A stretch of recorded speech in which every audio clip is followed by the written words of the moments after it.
C'est lundi 2 décembre.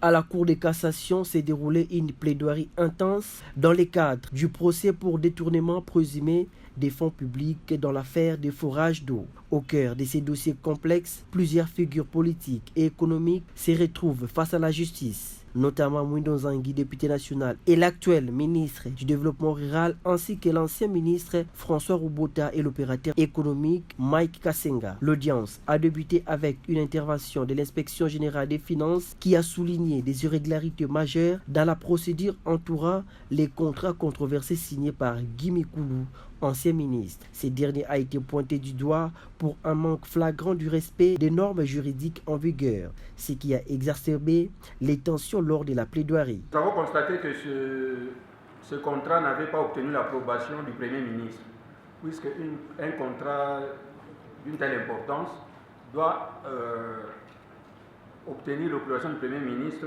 pour qu'il soit valide. Mais tel n'était pas le cas. Dès que nous avons vu le contrat, nous avions des présomptions de surfacturation.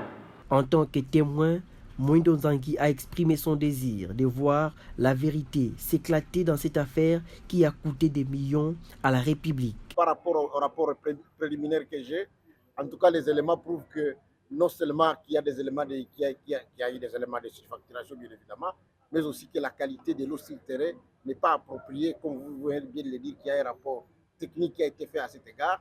Et donc je crois qu'un contrat qui n'est pas bien exécuté, qui concerne la consommation de l'eau par la population, et vous savez ce que ça implique, on ne peut pas continuer à l'exécuter. Parmi les témoins conviés à l'audience de ces jours, on a noté l'absence de Nicolas Kazadi, ancien ministre des Finances, ainsi que celle de Jules Alinguetti, inspecteur et chef de service à l'inspecteur général des Finances qui était représenté. Ces absences ont soulevé des questions quant à l'implication de leurs témoignages sur l'affaire et la Cour de cassation devra déterminer si leur absence affecte la procédure judiciaire. L'audience se poursuivra le lundi 8 décembre prochain.